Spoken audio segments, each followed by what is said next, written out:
Good evening.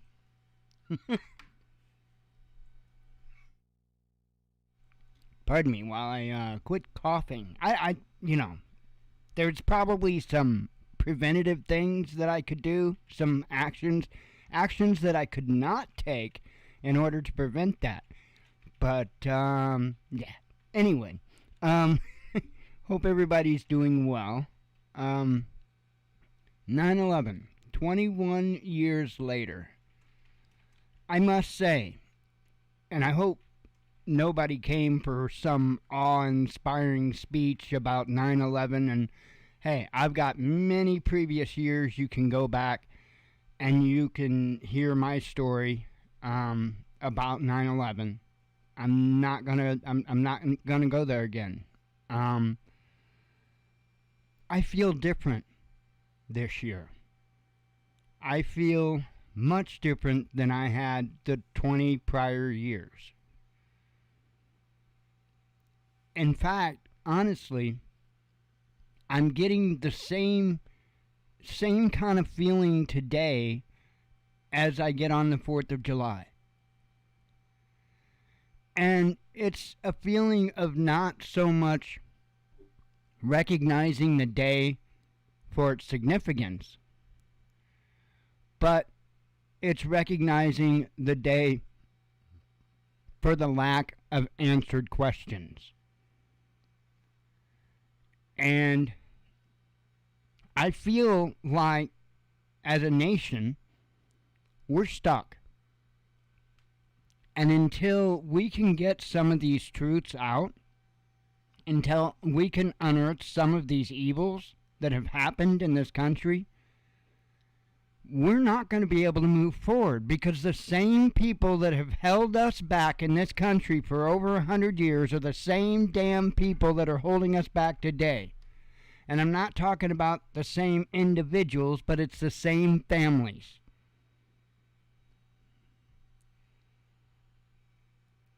And one of the things that bothers me around this time of year is, in a month from now, we can talk until the day is long about what we think happened on 9/11, who we think were behind it. And much of us would be in unison in our thoughts. But leading up to 9/11, and I don't know if it happened so much this year, I can't say that I noticed it, but prior years leading up to 9/11, all of a sudden you'd get a ton of memes going around, and it would all of a sudden be blamed on the people that didn't do it. And it would get everybody all emotionally charged and, well, the hijackers weren't from Iraq. They weren't from Afghanistan. The hijackers were from Saudi Arabia, and we still haven't been allowed to ask about that. All this time later, 21 years later, and we still can't have an honest discussion with the government about the Saudi connection. Almost like, in many senses, it didn't even happen. And I know they recognize in some way the Saudi, but not in any real way. I mean, come on.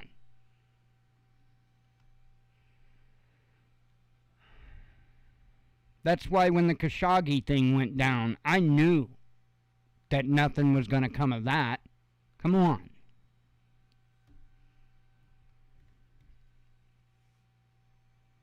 And so it's kind of frustrating, because I do feel for all of those that lost their lives that day. And, here I am stuck in between what the government says happened, and then I'll tell you what, there's some real crazy conspiracies out there from some nut jobs about what did or did not happen that day. I can assure you that there are a whole lot of people that lost their lives that day. I am positive about that. The events that led up to their death, I'm not so sure about that. Not so sure. I believe they likely lost their lives on a plane. There's a lot of the story I question. And of course, people in the buildings and whatnot, I didn't want to not notice them. But, there's a lot of theories that the planes were CGI and all. No, those were aircraft. And I know there's different things that go around showing the effects of what happens when a bird hits an airplane and how much damage it causes, and it's very significant, I will tell you that. And while I will absolutely agree 110,000% that an airplane is not going to chop through the World Trade Center, what I can also tell you is that every word they said about what happened to that fuel that was on that plane was true. All that fuel rushed into the building and dumped down the elevator shaft. That's common sense. But what's not common sense is that jet fuel melts steel beams. That's not common sense. Not even on a wacko planet. So again, I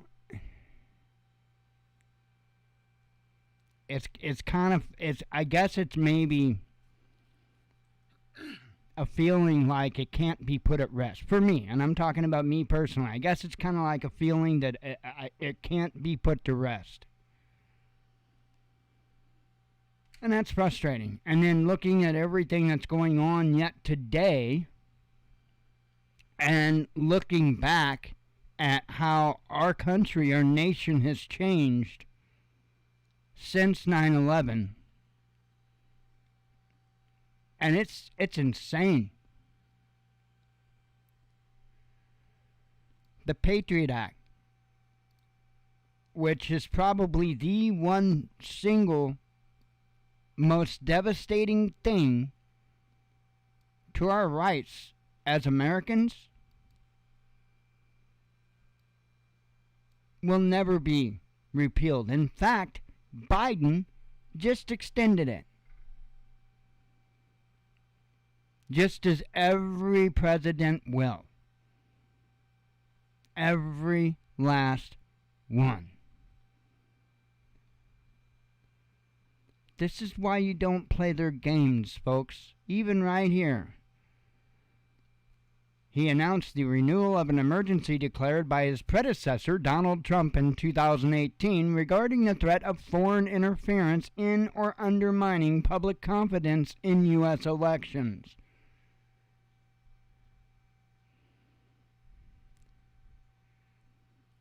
Folks,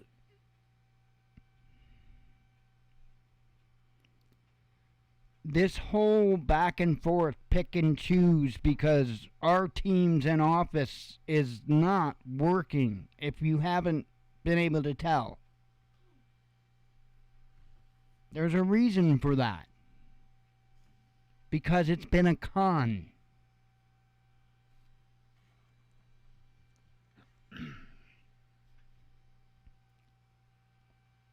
When you have so many devastating laws put in place by our government, and let's just talk since Bush Jr., and you have no one even making the slightest attempt to remove those infringements on your personal liberty?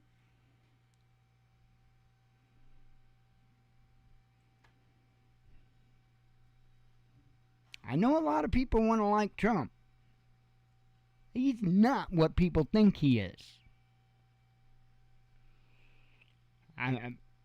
It blows my mind. Red flag law, bump stock ban. It blows my mind when it's so right there in everyone's face.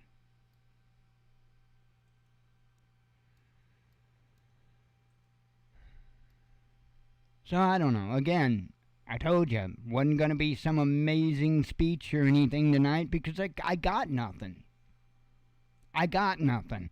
We are nowhere further today, 21 years later, to knowing the truth about what happened on 9/11 than we were that day.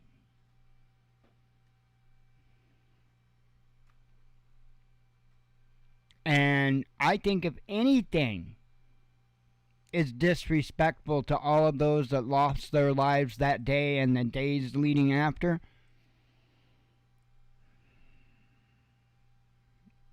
yeah, that's a total kick in the gut. 21 years. It's just like JFK's assassination. You know, all this time, look at all the presidents, including Trump, and I'm not just trying to rag on the guy, but come on, let's be real here. He's just another one, right? That just put off the whole JFK stuff that was supposed to be released. Yeah, you don't need to know. You don't need to know. Who the hell are you?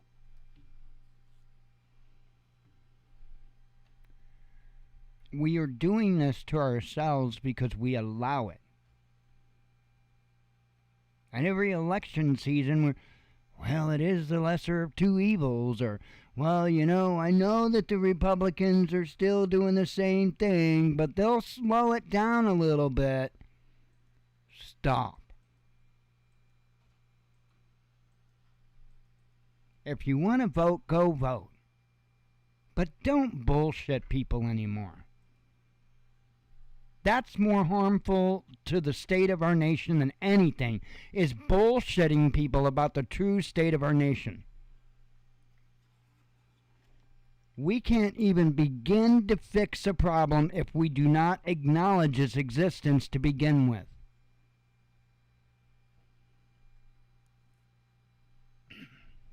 And I want this country to come back. I want our Constitution. I want the true American way to be preserved.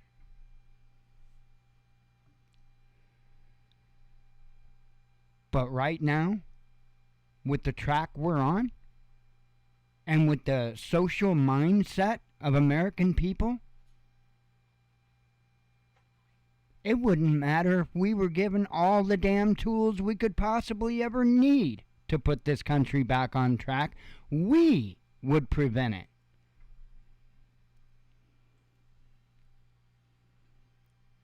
I would say that probably everybody in this nation could probably stand a good Constitution class, a good honest one, and then another approach at it. I was involved in a conversation earlier, and people just don't get it. Back with the COVID thing and the mask, no mask thing, right? I'm like, hey, look, leave people alone if they want to wear a mask. Leave them alone. Don't ridicule them.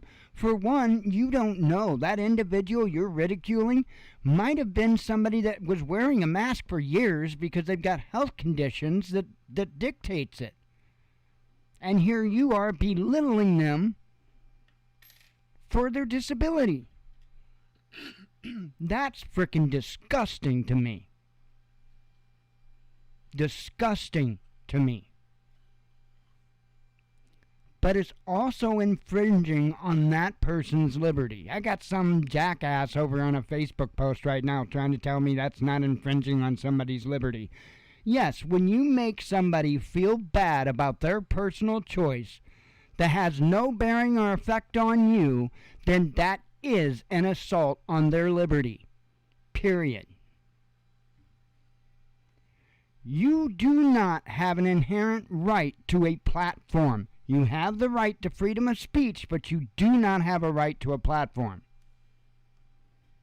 That's some kind of narcissistic bullshit that the American people came up with, and that is what is preventing them from being understanding of what the Constitution and the Bill of Rights really meant.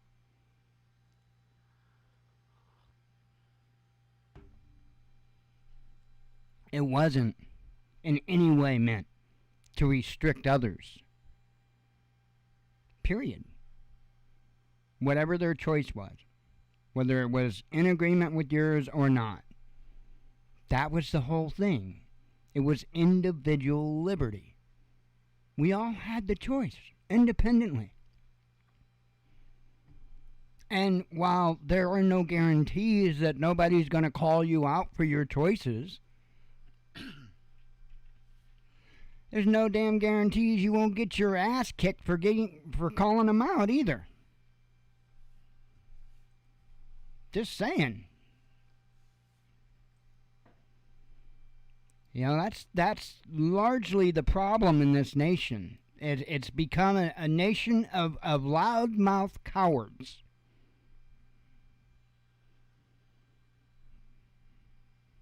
I'd like to see the old days come back, where, you know, the way you unfriended somebody was a punch to the face. I'm not somebody that promotes violence, or I don't like violence. I hate violence. But it is what it is. Now, when I say that, I'm torn, okay? Because there is an element of me that likes violence, but there's an element of me that respects martial arts as an art. And yeah, I've got a high respect for violence in that manner. Just like I have a high respect for the power of a tornado, for instance. Same thing. Doesn't mean I like violence, because I like the knowledge and the ability to, you know, be violent. Is what it is. As a nation, I don't know. I don't think we'll ever see the unity again that we felt immediately after. You know, if there's one thing that I can say about 9/11 that I will remember over anything else, it would be the unity in the days right after. I mean, it was insane. There pretty much wasn't a person that you went by that you didn't nod. That, at least for me here in this area, that we didn't nod. That we didn't say, you know, hey, how you doing? Or, you know, just make some kind of effort to make a connection to that, to recognize that individual. It was amazing. It was a very amazing feeling. And even from somebody that suffers from the issues that I do, I've always had a level of PTSD, and I've never been a fan of being in public a whole lot. But it didn't really used to bother me before like it does now. But I just preferred not to be. And I normally, before then, you know, I just went about my business, did my thing or whatever. But in the days after that, it was amazing. It was almost like every person you just went past, you needed to make a connection to in some way, just to let them know, hey, I see you there. And today, it couldn't be any further apart from that. And I honestly, I sat there and I asked myself, in 20 years, my goodness. I know, 21, but my goodness. I don't know whether to be amazed at how quickly humanity can get spoiled. And I don't mean in a spoiled, jealous kind of way. I mean in a spoiled as in bad meat kind of way.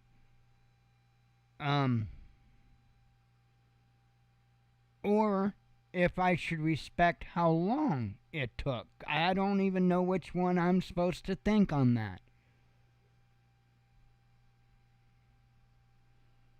I don't know. But I know we need to find our compass. And we need to get back pointed true north. Because if we don't do that, again, it wouldn't matter what positive tools we had in our toolbox. If we aren't fixed as individuals ourselves, there's no chance. And I don't say that in condemnation of everybody on the planet. No. Everybody, it's a fact. Everybody can improve. And I would say probably the best way that we can help one another right now is to stop hurting one another. Plain and simple. Stop lying for the ones on your side and stop cutting down the ones on the other side. Just stop. It's called growing up. Being mature. Now, I'm not saying anything about either side should just willy-nilly give in. I didn't say jack about that. But you can choose to not engage on a social level. I see a lot of people engaging on purpose to cause strife. There's the problem. That's what we have to fix. That's the part of us as individuals that we have to fix.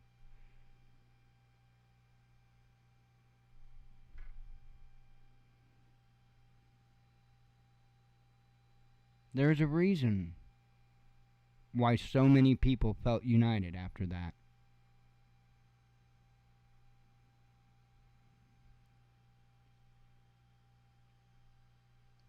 Because we understood how sacred life was. We understood that roughly 3,000 people lost their lives needlessly.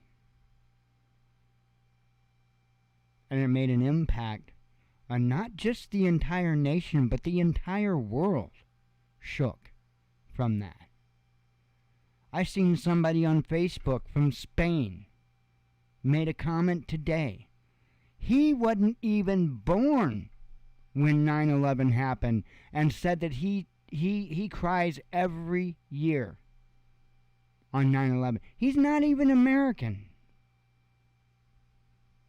Well, he may be now. He said that he was in Spain, so I'm assuming he's somewhere else now. I don't know where.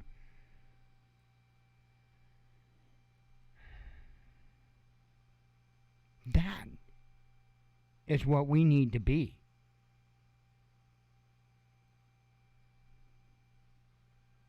We want to fix it. We need to remember where we come from. That would be humanity. Humans. Now, I'm not going to sit here and try to bullshit you into thinking that naturally, instinctively, that humans are good creatures, because we are not. We, just like many animals, if you want to have them associate with other animals, have to be domesticated. That's the truth. That is the truth.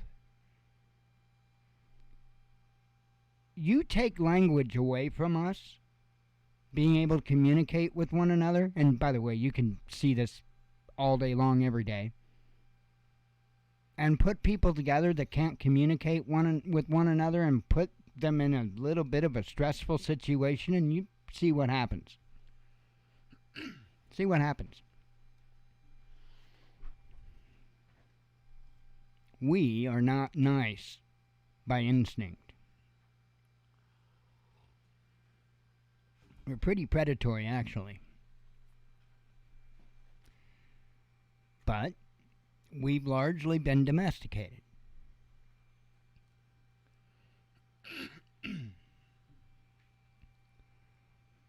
Instinct is one thing. I think spirit is another. And even though our instinct might want us to be competitive, might want us to be predatory,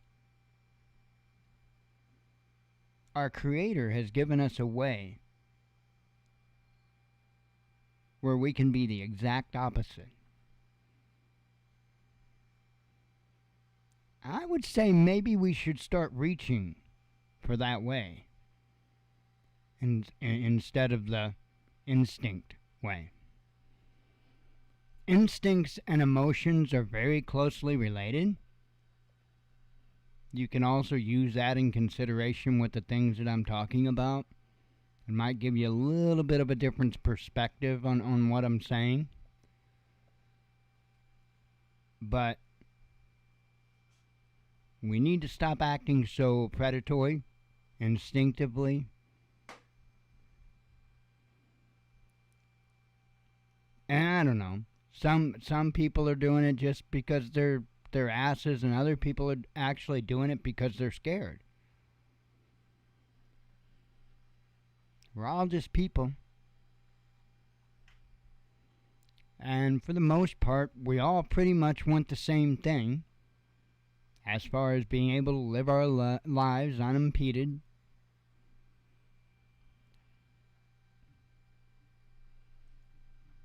That's just it. If you want that, then you have to allow that.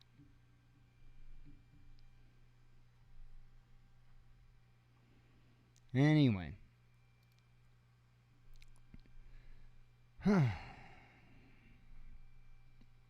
We'll run through what I've got up. I've got 5 tabs up. Well, I did have 6, but 5 tabs up, and then, of course, the headlines since Friday. Had I ran everybody off?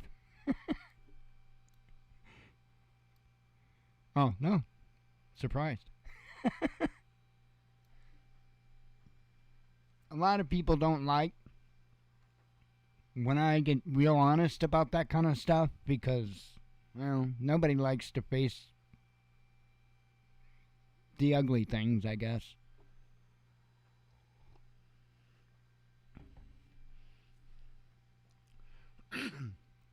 I want to change that. I want to make them no longer ugly things so I don't have to look at them. No less anybody else.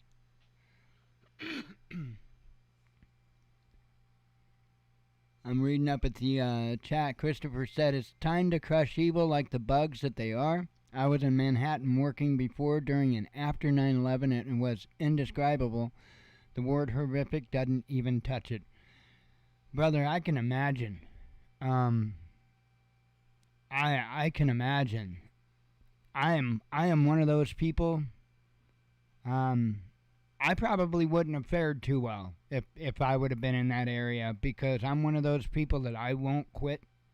Now I don't have a choice physically. I don't have a choice, but years ago, back 1993, we had a real big flood in our area, and they actually had to force me. They actually threatened to have me arrested unless I took a break and took a nap.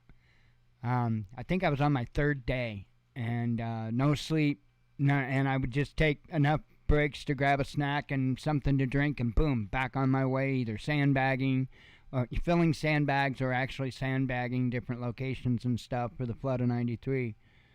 And I wouldn't. That's me. That's who I was when I could be. And I'm just one of those people. I throw all in, and I don't give up until it's done. And I used to be. And I know exactly. I know what you're saying, and I can't even imagine the just massiveness of the entire situation. I couldn't even imagine. That would be insane.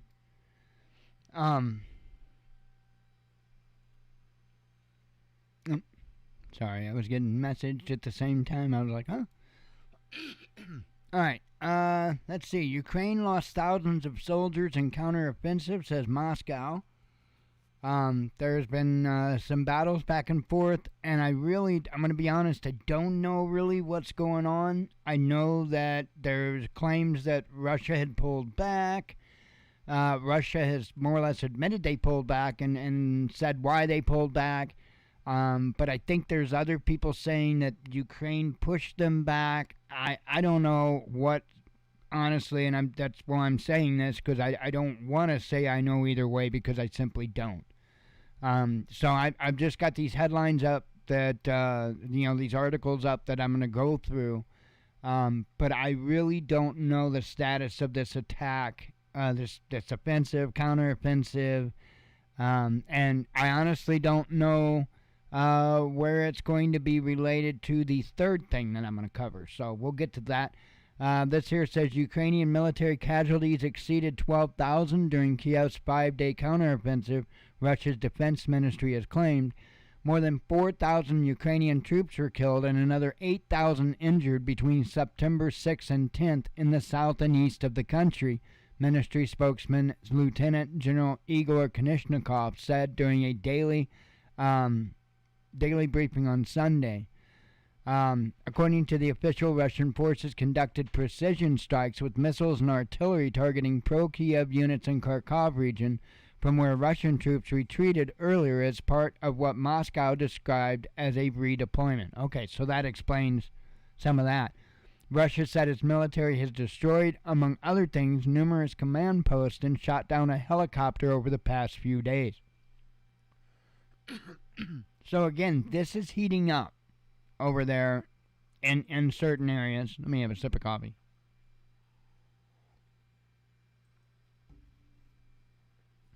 And I don't know. I don't know if that's really what Moscow's doing. I actually kind of suspected that when I heard that they pulled back, thinking, well, they just might be reallocating resources on the battlefield. It's hard to say, without a battle map and me looking at it, it's kind of hard for me to have any idea what's going on. But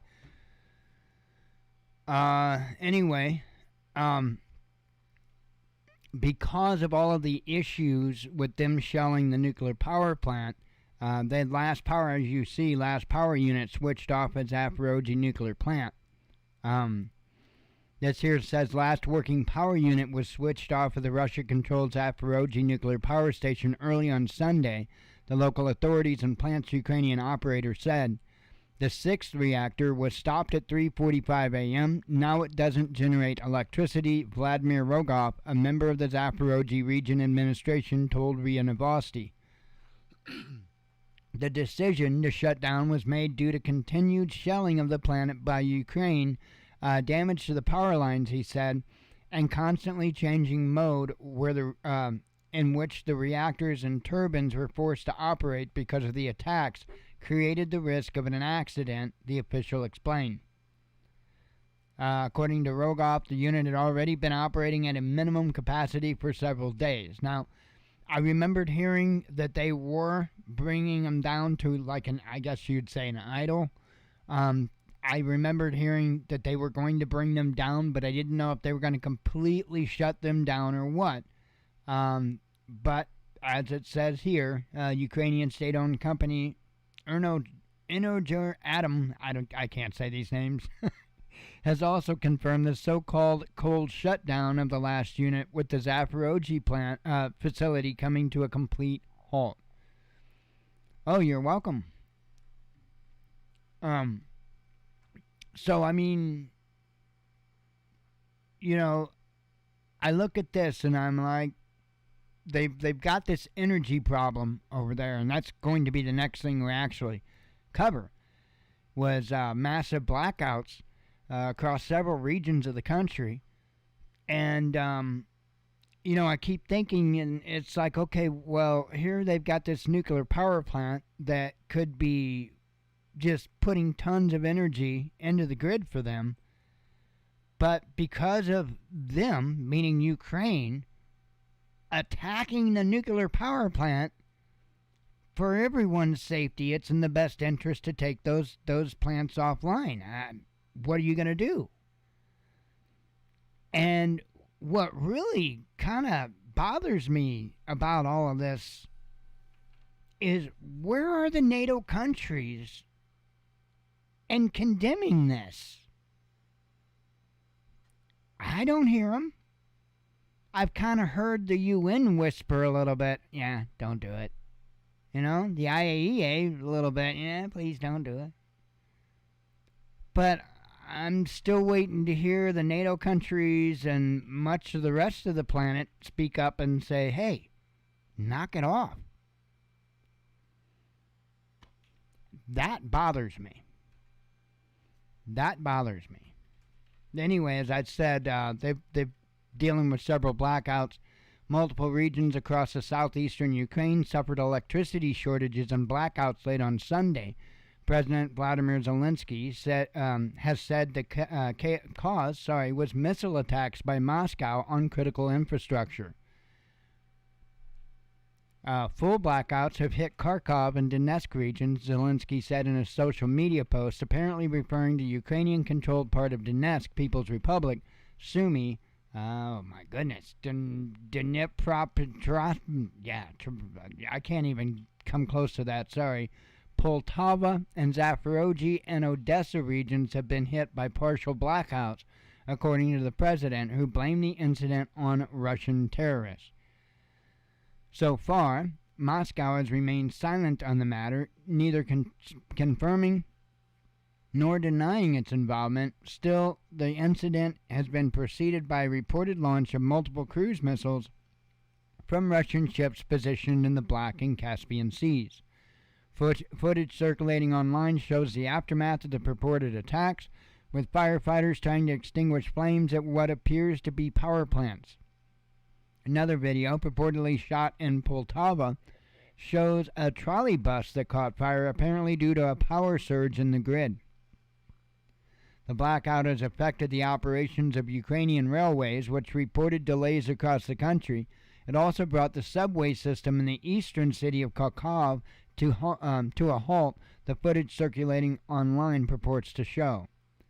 So far, emergency services have managed to restore power supply only to Poltava, Sumy, and that one that I can't come close to saying, according to Ukrainian media reports. So, some pretty serious outages, and I don't need Moscow. I'm pretty sure that they probably took out the substations, the power plants and stuff.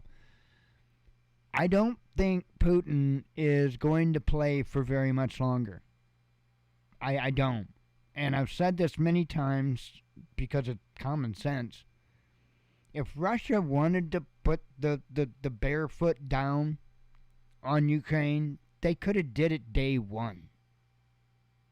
They could have did it day one. But, there's a diplomatic part of this.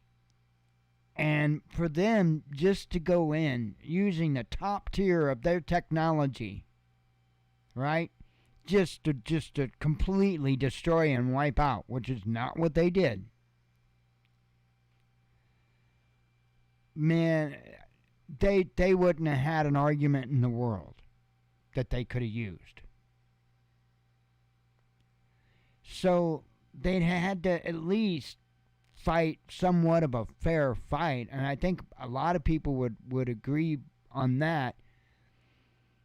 They kind of had to at least fight fair. I mean, come on. We're talking Russia and Ukraine.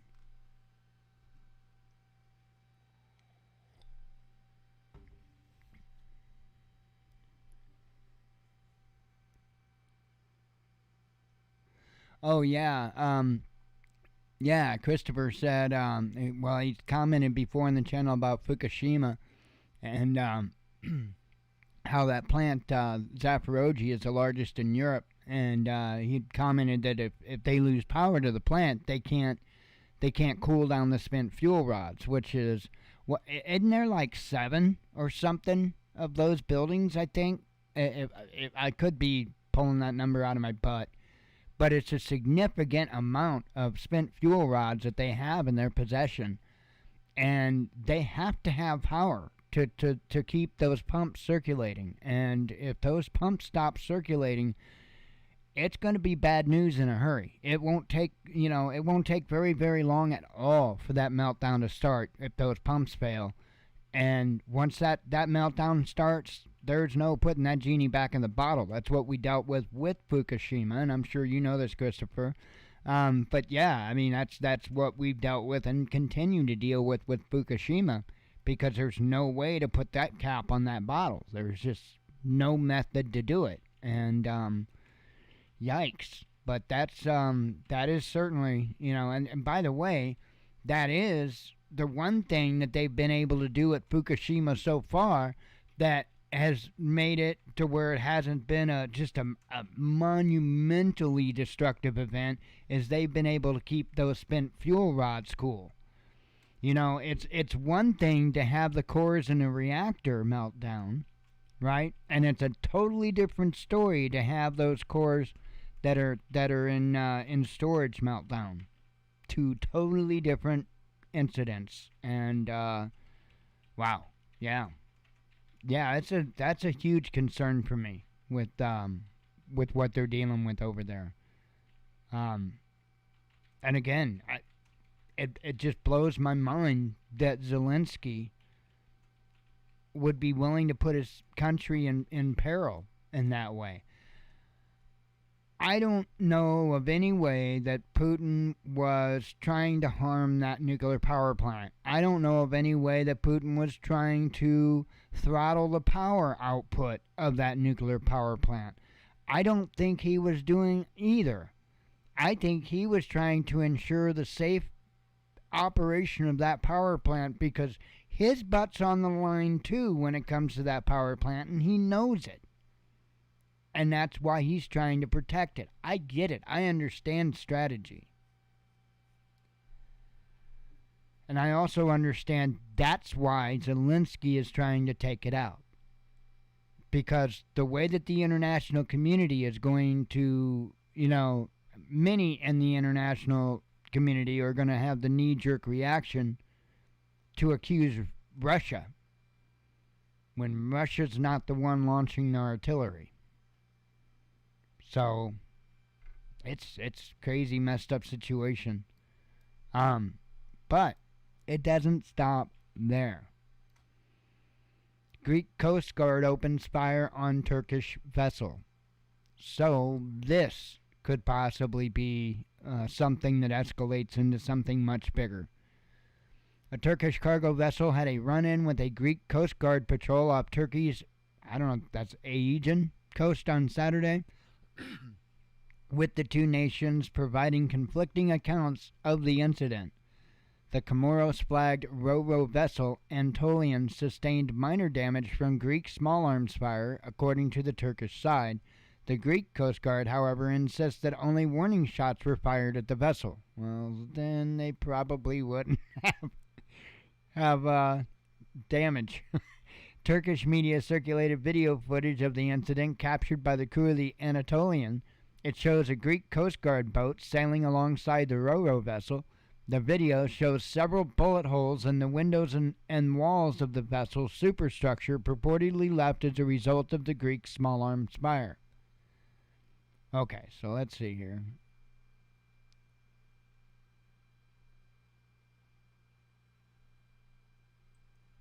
I don't know if there's...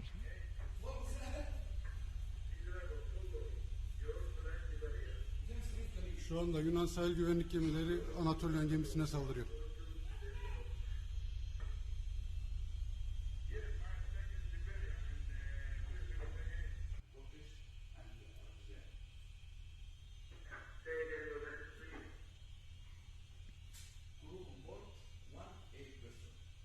Wish he'd come, yeah, no, get back close to that. Yeah.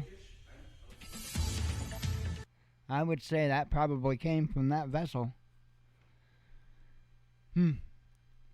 According to Turkey's Ministry of Interior, the cargo vessel came under harassment fire from the Greek Coast Guard while sailing off the Turkish island of Bozkada in international waters. The two Coast Guard vessels were dispatched to assist Hang on.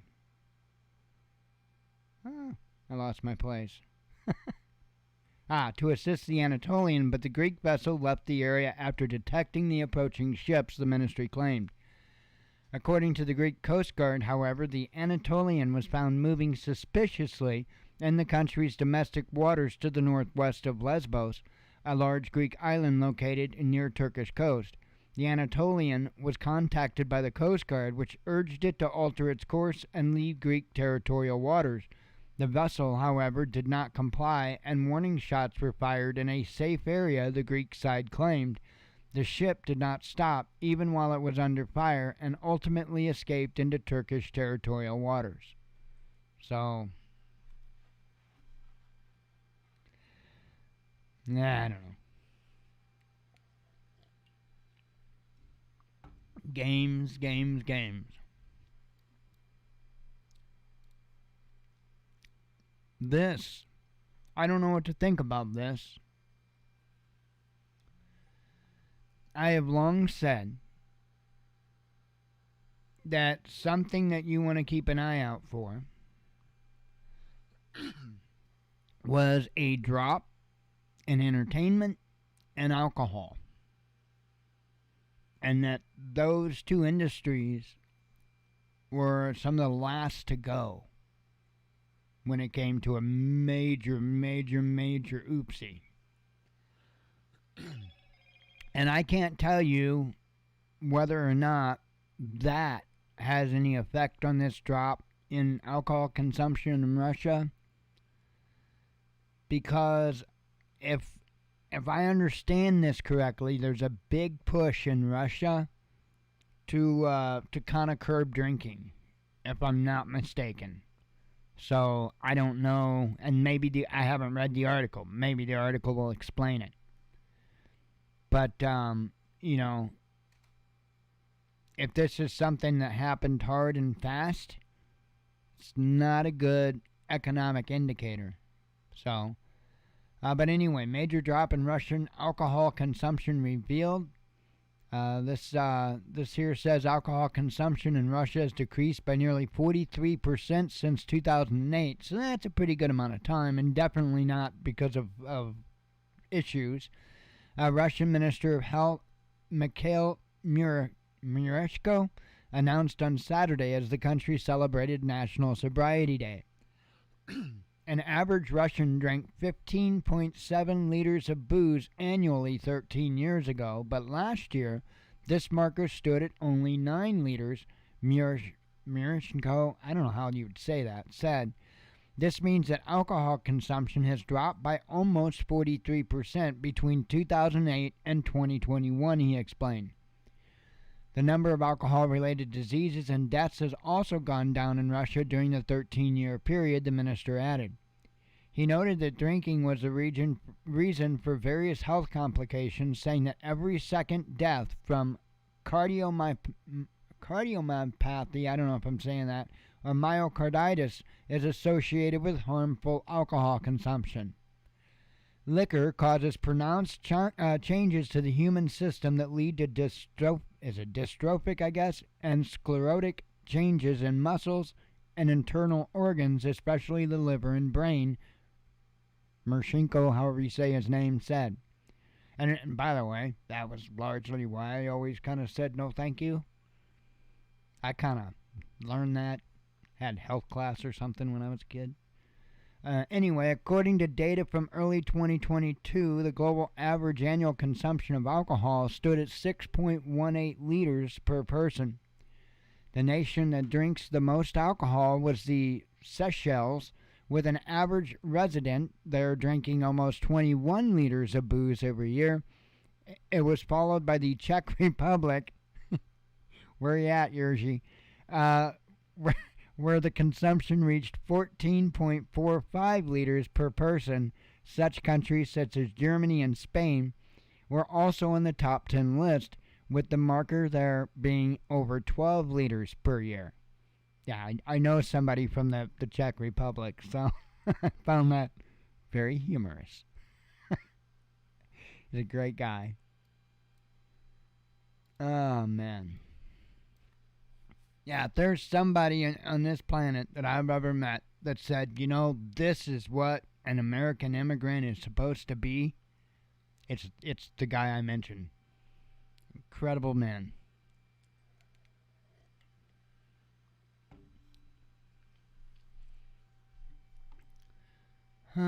He one of his two businesses, he instructs power paragliding, which is kind of cool. All right. Let me have a couple of vapes and we'll work through these headlines from Friday on. Been kind of busy in the news, really. I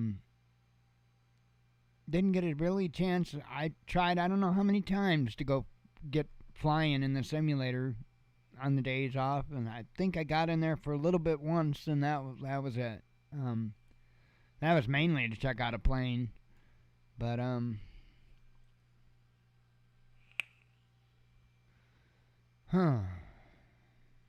other than that, pretty much been pretty lame. All right. As usual, I'm going to start with Friday's headlines, since I was not here. India and China agree to pull troops from border area. North Korea clarifies nuclear doctrine. Ukrainian grain going to the EU instead of Africa, says El Pais. EU to debate Russian gas price cap, says Reuters. Queen's death prompts strike suspension. Minister resigns after failing to reach firewood deadline. Belgium objects to Russian gas plan. EU Council adopts full suspension of visa facilitation with Russia. Poland wants more land, says the media. EU pressured to introduce sweeping gas price cap, says FT. Romanian minesweeper hits mine in Black Sea. Ukraine faces winter food shortages, says an economist. Wait a minute. I thought they had like bumper crop and stuff. Imagine that. MSNBC hosts blast coverage of both sides. Okay. BBC post about Queen draws outrage. Major LNG supplier issues dire warning to the EU. The U.S. explains why weapons are staying in Japan after drills. Duh. Kremlin comments on Queen's funeral and legacy. I mean, do you really need anybody to tell you why they might be leaving a few weapons behind in Japan? Can't put my finger on it. Let's see. Did I say Kremlin comments on Queen's? Yeah, I think I did. Germany frustrated over neighbors' gas sharing reluctance, says Bloomberg. Estonian MEP complains to Borrell about entry ban for Russians. NATO chief warns Ukraine may cease to exist. Moscow responds to EU ditching visa deal with Russia. EU fails to agree Russian gas price cap, says Hungary. Price of Ukraine's reconstruction and recovery estimated. Ukraine will retake Crimea in a year, says an ex-U.S. general. Russia makes grain promise to poorest nations.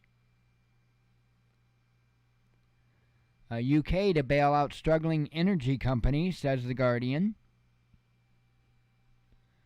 Russian oil flows to EU via hidden maritime routes, says Nikkei, or Nikkei, probably Nikkei.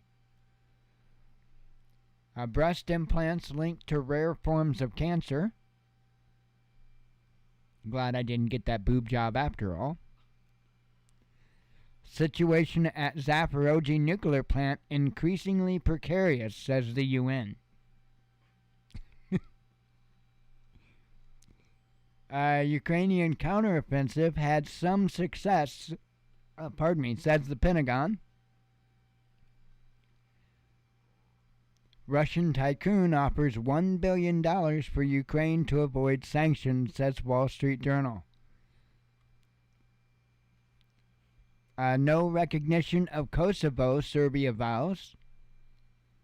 German MP named stupidest government in Europe.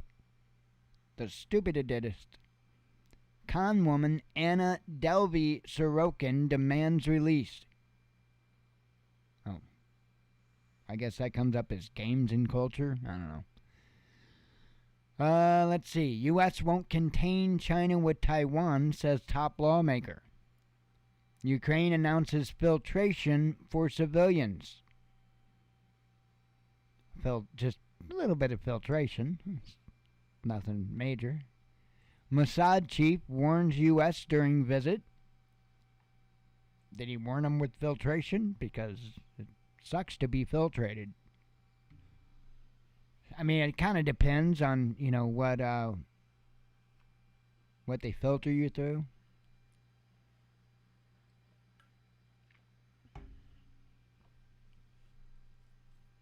Anyway, we are to yesterday's headlines, indicated by the drink of coffee. I know I ain't right. Wouldn't be no fun if I was right. World's largest rice exporter restricts shipments. We are on yesterday's headlines, by the way. Hungary on edge of abyss in the EU, says Czech minister. Germany's energy plan could cost more than it saves, says the media.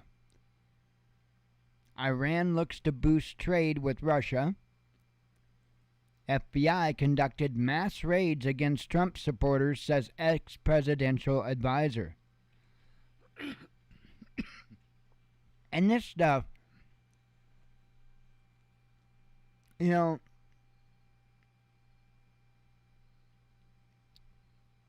I look at this with as much of an honest view that I can. And it's hard to do considering all the information that we're not allowed to know. But if they had something, if they really truly had Trump on something, they'd have his ass in Gitmo long ago. If they actually had something. But they don't. And I don't like the guy. I'm not saying it because I like him. I don't like him. I don't want him back. We can do better. We have to do better.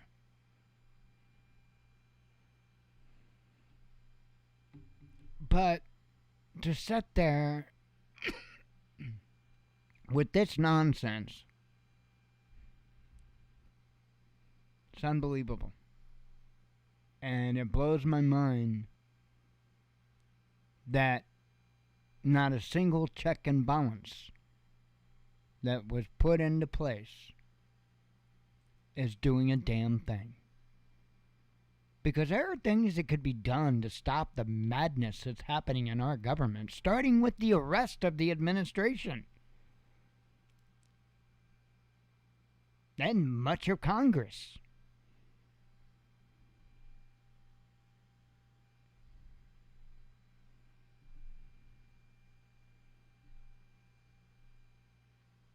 But that's what it's going to take.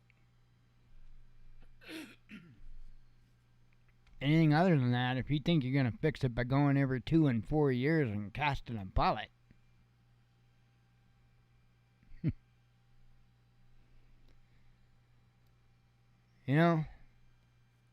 when you have one pure drop of water that drops into a lake of toxins? It really didn't help. Just saying. Let's see. Power prices in Finland skyrocket, says grid operator. Ukraine cuts itself off from Zaporozhye nuclear power supply, says local authorities. Actually, I think I read that one. U.S. to sanction buyers of Russian oil who pay above price cap, says U.S. Treasury. German Foreign Ministry visits Kiev. Serbian leader explains why LGBTQ event must be canceled. China boosts exports to Russia. Kiev reveals how many military draftees tried to flee Ukraine illegally. Germany is prepared for Russian gas halt, says Scholes. Russian troops withdraw from several settlements in Ukraine, says media. EU country citizens saving on food to pay for energy, says a survey. Russian military explains partial withdrawal. U.S. satellite threatens other spacecraft, says Russian scientist. Europe has run out of energy, says Orban. West pressuring Serbia over Kosovo, says the president. A National Guard soldier dead after attack in Russian region. 5 dead in whale attack. Spain will train troops from Ukraine, says media. Poland claims to be locomotive of development in Europe. Okay then. Choo-choo. Lebanon to get food aid from Russia. Zelensky lauds liberation of Ukraine amid Kharkov offensive. 160 arrested in U.S. human trafficking sting. German recession inevitable, says Deutsche Bank. India moles boosting coal imports, says energy minister. Oh, we are actually on today's news. Sorry, I kind of missed that. That means copy. I'm telling you, I wrote it in the contract.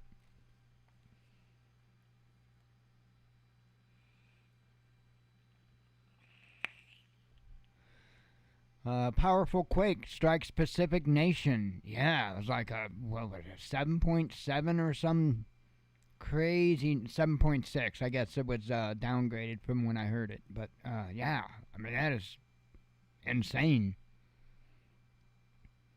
Let's see. Last power unit. Oh, covered that one. EU to blame for electricity crisis, says former Austrian FM. Russia-Serbia trade soars. Let's see. Rising prices see Austrians take to the streets. You're going to see that on a very large scale, I think, soon enough, in many other countries. Ukraine and U.S. increased intel sharing prior to counteroffensive, says New York Times. Nuclear waste site planned on German border. EU state denies pardon me. EU state denies golden visas to Russians, says media. Let's see. China calls for broader digital yuan use, says Xinhua. Let's see. Italian minister shares details of plan to cap EU gas prices. Talks with Ukraine still on the table, says Russia. Gas price cap idea is cartel deal, says energy minister. Eiffel Tower to contribute to battle against energy crisis. They're going to change the hours the lights are on. Trump hits at true significance of Bagram airfield. Greek Coast Guard open... Oh, I covered that. And that. Chechen leader speaks up about Russia's retreat. And there we be. That would be the headlines. Yeah. Kind of been a little bit of a busy couple of days off news-wise. I really wasn't that dove into it, to be honest, into the news. I wasn't much dove into anything, to be honest. I did binge watch the new season of Cobra Kai, because that was important. Did that, Saturday, I guess? Yeah, I think it was Saturday. Yesterday. So, binge watched Cobra Kai, the whole season, one day. That's how you do it, right? Anyway, other than that, as far as anything productive, you kidding me? No, I didn't get a whole lot done. I didn't even get started on the other videos yet. I did actually do some stuff in the big tent and stuff. So I did get some stuff done, but I didn't get the videos done that I was going to get done. Today I was wanting to actually do the bike, but it was kind of crappy and rainy at least in the morning, and kind of wet and yucky the rest of the day, but kind of cool today out there too, believe it or not. I think the high was 70 today, so looking down at my computer screen right now, and it says right now it's 61 degrees out there. Like crazy. Anyway, I'll enjoy it, I guess. I would like it to be around 70, 75. 75 would be perfect. It would just stay at 75 for like ever. That would be nice. But yeah, I'm not gonna get that. Anyway, I am gonna get off of here and relax the rest of the evening. God willing, we'll be back tomorrow night with more nonsense, and I hope to see you then. So I will catch you all later. Have a good night. As always, God bless you. We love you. Be one with your spirit, and shalom.